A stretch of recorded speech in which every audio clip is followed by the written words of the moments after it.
Selamat sore dan salam sejahtera buat kita semua. Rekan-rekan media yang saya hormati, pada kesempatan sore ini, tentunya di dalam bulan Ramadan, saya mengucapkan selamat menjalankan ibadah puasa. Semoga di dalam pelaksanaannya ibadah kita diterima oleh Tuhan Yang Maha Esa. Perlu saya sampaikan bahwa beberapa waktu yang lalu ada arahan Presiden Republik Indonesia terkait beberapa peristiwa yang menyentuh hajat hidup masyarakat. Sepertinya masalah kelangkaan minyak goreng. Kelangkaan ini menjadi perhatian Presiden dan beliau menginstruksikan agar segenap pimpinan kementerian lembaga mengedepankan sense of crisis sehingga setiap peristiwa yang terjadi dan menyangkut hajat hidup masyarakat luas dapat diberikan respon. Kenapa terjadinya hal itu terjadi? Dan khususnya tentang kelangkaan minyak goreng. Kelangkaan minyak goreng ini ironis sekali, karena Indonesia adalah produser CPO terbesar di dunia. Untuk itu, kami telah melakukan penyidikan dan telah ditemukan indikasi kuat bahwa perbuatan tidak pidana korupsi terkait pemberian persetujuan ekspor minyak goreng telah membuat masyarakat luas, khususnya masyarakat kecil, menjadi susah karena harus mengantri dan juga langkanya minyak goreng tersebut. Negara juga harus mengucurkan bantuan langsung tunai minyak goreng yang nilainya tidak kecil. Dalam kondisi kelangkaan minyak goreng yang menyulitkan masyarakat, negara harus hadir. Dan hari ini adalah langkah hadirnya negara untuk mengatasi dan membuat terang apa sebenarnya yang terjadi tentang kelangkaan minyak goreng ini. Rekan media yang saya hormati, kami sampaikan bahwa saat ini tim penyidik Kejaksaan Agung sedang melakukan penyidikan perkara dugaan tindak pidana korupsi dalam pemberian fasilitas ekspor crude palm atau oil atau CPO dan turunannya pada bulan Januari 2021 sampai Maret 2022. Berdasarkan surat perintah Direktur Penyidikan Jaksa Agung Muda Tindak Pidana Khusus nomor PRIN 17/FD2/04/2020 tertanggal 4 April 2022. Pengungkapan perkara tersebut diawali dengan adanya peristiwa kelangkaan dan kenaikan harga minyak goreng di pasaran pada akhir tahun 2021. Atas peristiwa tersebut, pemerintah melalui Kementerian Keuangan dan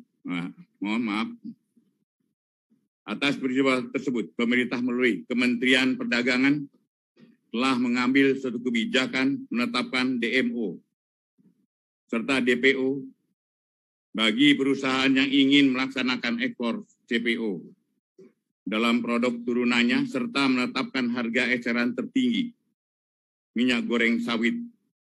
Namun dalam pelaksanaannya, perusahaan eksportir tidak memenuhi DPO, namun tetap memberikan persetujuan ekspor. Atas perbuatan tersebut diindikasikan dapat menimbulkan kerugian keuangan negara atau perekonomian negara. Berdasarkan laporan hasil penyidikan, ditemukan alat bukti permulaan yang cukup, yaitu kami telah memeriksa 19 orang saksi, 596 dokumen dan surat terkait lainnya, serta keterangan ahli. Dengan telah ditemukannya alat bukti yang cukup, yaitu minimal 2 alat bukti, sebagaimana dimaksud di dalam pasal 184 ayat 1 Kitab Undang-Undang Hukum Acara Pidana. Maka pada hari ini, Selasa, tanggal 19 April 2022, jaksa penyidik telah menetapkan tersangka dengan perbuatan melawan hukum. Yang dilakukan tersangka adalah 1.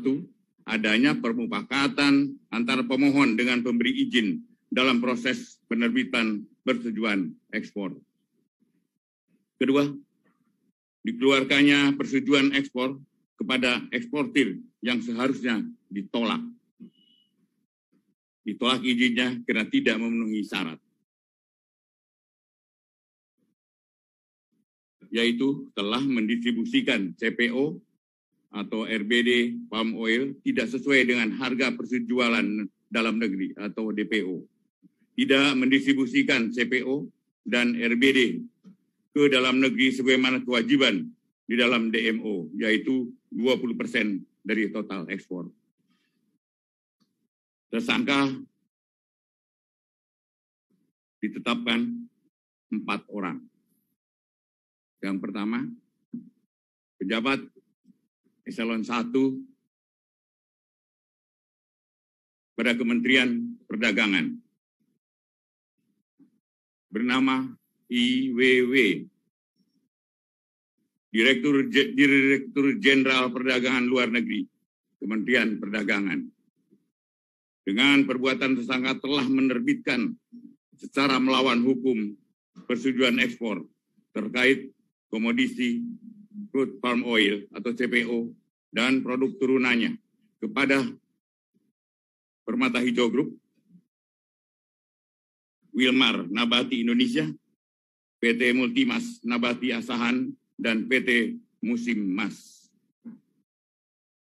Sementara itu, tersangka lainnya yaitu SMA, Senior Manager Corporate Affairs Permata Hijau. 2, tersangka MPT, Komisaris PT Wilmar Nabati Indonesia. 3, tersangka PT, General Manager Bagian General Affairs PT Musimas.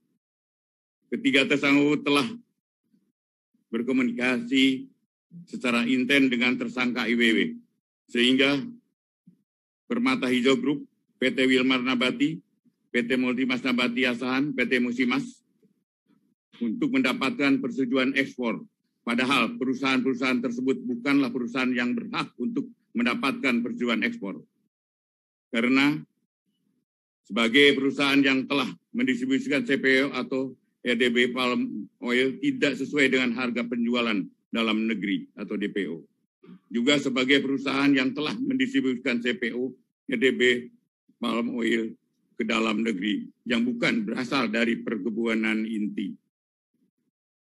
Perbuatan tersebut telah melanggar pasal 54 ayat 1 huruf A dan ayat 2 huruf ABC, ABE maksud saya, dan F Undang-Undang Nomor 7 tahun 2014 tentang perdagangan, Keputusan Menteri Perdagangan Nomor 129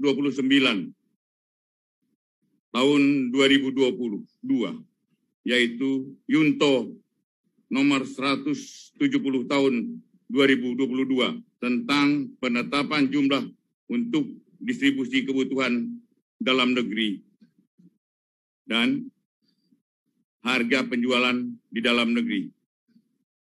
3. Ketentuan bab 2 huruf A, angka 1 huruf B, Yunto bab 2 huruf C, angka 4 huruf C, Peraturan Direktorat Jenderal Perdagangan Luar Negeri nomor 02 Daglu per 1 2022 tentang petunjuk teknis pelaksanaan kebijakan dan pengaturan ekspor CPO, RDB palm oil, dan UCO.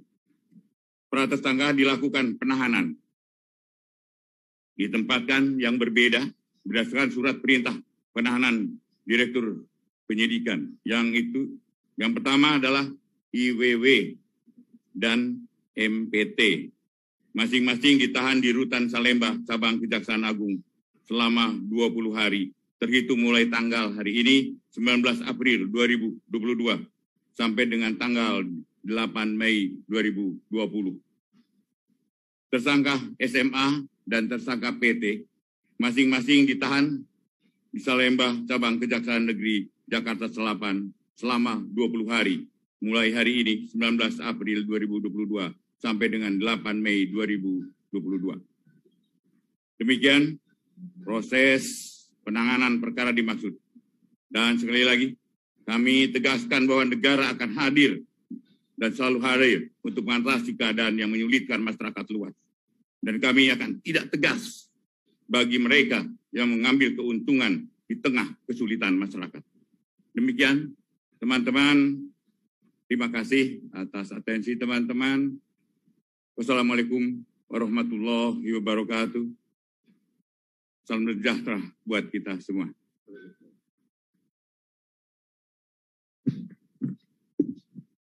Pak, izin kami TV One ingin menanyakan berkaitan dengan hasil konferensi pers tadi yang disampaikan mengenai barbuk awalnya ini seperti apa saja, Pak? Kemudian yang kedua, apakah mafia migor ini sudah bermain sebelum adanya kelangkaan migor? Dan juga tadi kan disebutkan ada 3 perusahaan swasta. Sebenarnya kan perusahaan swasta yang berkaitan dengan migor ini kan banyak juga, Pak. Mungkin ada lagi dari perusahaan swasta lainnya?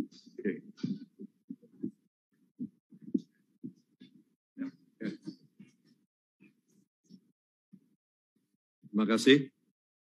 Jadi perlu dijelaskan bahwa ini terjadi kelangkaan minyak goreng tersebut. Ini kita teliti ya. Teliti dari beberapa kebijakan yang telah dikeluarkan oleh pemerintah.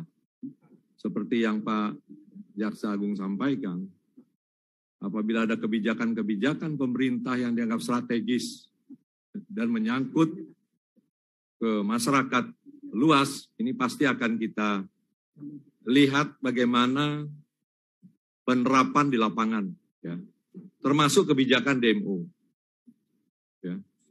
Jadi kita telah melakukan penyelidikan dan kita tingkatkan penyidikan, kita temukan alat bukti, sehingga ada beberapa perusahaan yang kita lihat melakukan ekspor dengan cara melawan hukum, dan kita temukan ada alat bukti bahwa ada kerjasama yang dilakukan oleh salah satu pejabat negara di Kementerian Perdagangan. Ya, saya rasa itu ya. Terus Mbak, kalau tadi bicara tentang kenapa cuma ini aja, kalau semua pun Mbak, kami tidak akan membedakan. Kalau cukup bukti, ada informasi dan ada fakta, kami akan lakukan. Ya. Izin Pak. Izin Pak, saya ingin bertanya, bagaimana apabila yang terlibat dalam penanganan perkara ini sampai ke level menteri? Apakah Kejaksaan akan tetap berkomitmen untuk menyelesaikan perkara tersebut? Mbak, bagi kami, siapapun, menteri pun, kalau cukup bukti, ada fakta, kami akan lakukan itu.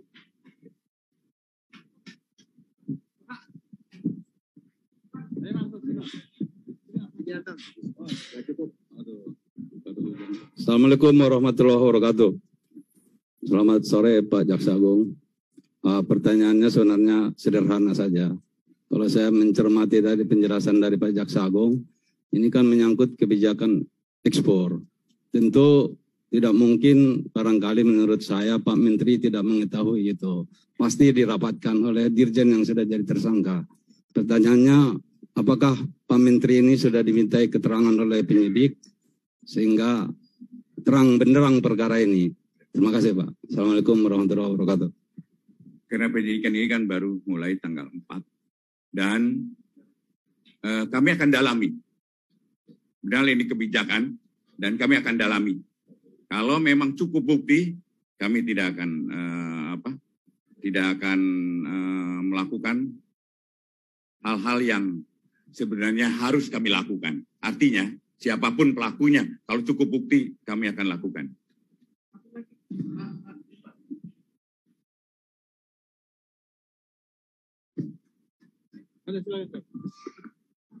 Oke, Pak. Izin Pak, Cindy dari Kompas TV. Kan ini ada dugaan tindak pidana korupsi dan juga gratifikasi, Pak. Apakah sudah ada angka berapa dugaan gratifikasi yang diterima? Kemudian juga adakah kerugian negara yang sudah dihitung, Pak? Terima kasih.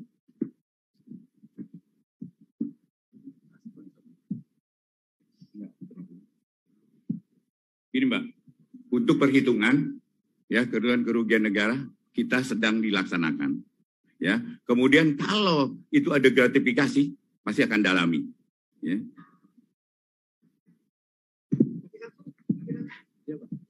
Ya, Assalamualaikum warahmatullahi wabarakatuh, Pak. Izin Pak, saya Alan dari Fajar Indonesia.